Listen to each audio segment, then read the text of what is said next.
E agora no Jornal da Manhã, a coluna Café com Direito. No Jornal da Manhã, Café com Direito, com Sheila Sodré.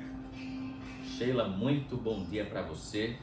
Tem uma nova lei agora que permite o parcelamento do imposto causa-mortes. É isso? Explica isso pra gente aí, direitinho. mas antes, olha, bom dia nossos ouvintes, bom dia Daniel, bom dia dia. Denison. Olha, Daniel já deu uma boa notícia na área tributária, De vez né? em quando sai alguma coisa, né? Ainda mais isenção, gente, aí a gente já fica mais animado realmente, até porque a gente sabe que o poder aquisitivo, quando a gente fala de distribuição de renda, a gente vê que o Estado está aí caminhando. A gente tem que fazer as críticas realmente quando o Estado extrapola em relação ao seu poder meio de tributar, e nessa hora também a gente tem que valorizar, porque não deixa de estar abrindo mão de arrecadação. Mas vamos lá, a nova lei, porque realmente a gente falar de imposto causa mortes e doação, né, de bens, de qualquer bens e direitos, realmente não tinha na legislação a possibilidade de parcelar, né? O que diferentemente nós temos para o tributo do Estado, que o ICMS, também competência do Estado, que tem o parcelamento ordinário. Nós já temos o parcelamento ordinário na legislação, em qual atraso você vai lá e parcela sem benefício nenhum, mas está lá o parcelamento estabelecido em 30 meses, você pode fazer. O que não tinha com a questão do imposto causa-mortes. Por que isso é importante, né? E aí eu vi até a fala de quem fez a propositura, que foi o Tovar, o deputado Tovar, que ele fala o seguinte, e é uma realidade. Quando você vai abrir um inventário, que por sinal nós temos o prazo de 60 dias para abrir um inventário, né? Quando falece alguém, nós temos 60 dias para fazer esse inventário, sem pagar uma multa de 10% sobre o valor dos bens. Né? Então, assim, no valor do ITCD é 10%. Então, nós temos esse prazo. Mas, olha bem, as grandes broncas que nós temos no judiciário de demora é muitas vezes o seguinte: a pessoa falecida, o falecido de cujos deixa muito patrimônio, pode até deixar muito patrimônio em bens, mas não deixa em espécie, dinheiro. Então, como eu vou regularizar, como eu vou fazer para pagar? Porque você tem que pagar antecipado o ITCD para poder fazer esse inventário. Então, muitas vezes inviabiliza até o próprio recebimento, prolonga isso o recebimento do Estado. E a propositura e o projeto agora já para entrar em vigor é o seguinte: você pode parcelar em 36 meses, né? Estabeleceu, foi calculado o ITCD, você tem aí 36 meses para fazer esse parcelamento. Claro, vai ter a correção da UFIR do Estado da Paraíba e, claro, multa em caso de não pagamento, e a multa também é de 10%. Interessante isso, porque muita gente até precisa fazer empréstimo, né, para conseguir pagar isso aí e depois ter acesso ao que é de direito. Então, é uma facilitação, né? Eu, inclusive, estava acompanhando essa discussão na Assembleia, foi vetada pelo governador João Azevedo, e a Assembleia foi lá e derrubou esse veto, né? Exato, porque nas argumentações do Estado, ele levanta a questão que não houve uma previsão orçamentária de qual seria a perda do Estado. E olha bem, e aí a gente fala um pouco, não há uma perda, né? O que acontece, e é o normal, é que realmente nós aqui acabamos deixando para depois o inventário. 60 dias parte do princípio que a família está ali já estruturada para começar a cuidar da parte mais burocrática, né? Então realmente é um prazo que você tem que iniciar. Só que eles não estão, a legislação não deixa aberta a possibilidade de não pagamento. Ele apenas diz que você vai poder parcelar em 36 meses e o Estado pode até, por meio de regulamentação e de decreto, ampliar essa questão. Nós estamos falando aqui de dar benefício em sentido de dar desconto ou limitar. Não, é simplesmente dando a possibilidade de parcelamento, que já tem em todos os estados. Quase todos os estados da federação existe essa possibilidade.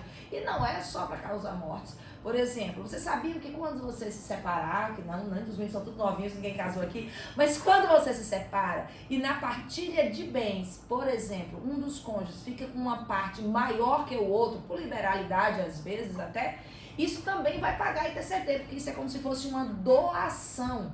Então, muita gente fica enrolando, demorando, fazendo de tudo para não regularizar a questão patrimonial, justamente por conta desse imposto. Sabe qual é a alíquota? Ela vai de 2% até 8%. É uma escala de 75 e aí vai, né? 2% de 75 mil e ela vai subindo de acordo com a base de cálculo. Realmente é progressiva nessa questão e vai até 8%. A doação não é diferente, tem as mesmas alíquotas, o que muda um pouquinho é a base de cálculo, né? Um pouquinho mais em conta para fazer isso. Pai, que, por exemplo, que tem que às vezes doa um carro ao filho, a grana para comprar um carro, tudo isso também tem que pagar e pode ser parcelado. Sheila, aproveitar a sua presença aqui e falar sobre uma informação de ontem, porque houve o Fórum dos Governadores lá em Brasília. O governador João Azevedo participou e eles discutiram pautas para serem apresentadas ao presidente eleito Lula, que vai convocar uma grande reunião logo na primeira quinzena, reunindo os governadores. Entre os temas, segundo João Azevedo, está a necessidade de promover a famosa reforma tributária. A gente também teve nos últimos dias o conhecimento da equipe que vai tocar a economia do país, né? Fernando Haddad como ministro, mas alguns secretários, o Mercadante inclusive já foi anunciado para o BNDES. Como é que você vê a perspectiva de finalmente sair ou não essa reforma tributária?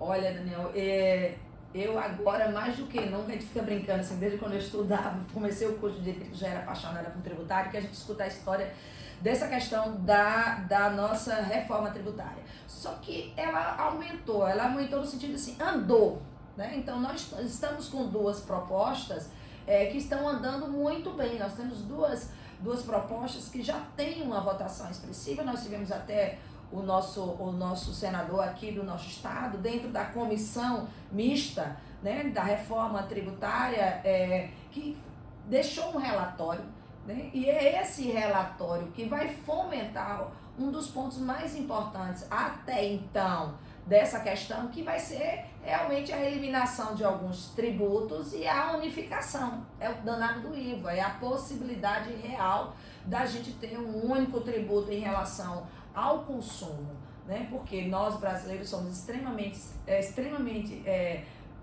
pagamos muito imposto no consumo e menos no patrimônio.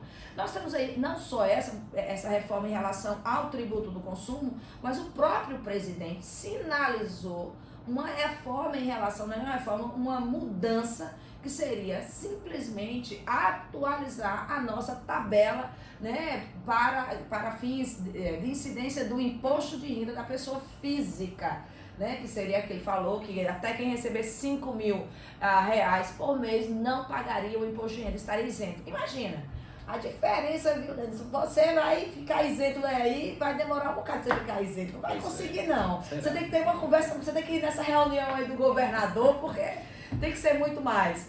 Então, essa é uma proposta. Então, se tem um dos temas, depois da PEC, da transição, que mais foi falada pela equipe, e até o próprio Haddad teve presente em reuniões junto aos bancos, aos banqueiros, aqui, aos grandes investidores, foi ele que já foi representando o presidente Lula, que ele falou exatamente sobre a reforma tributária.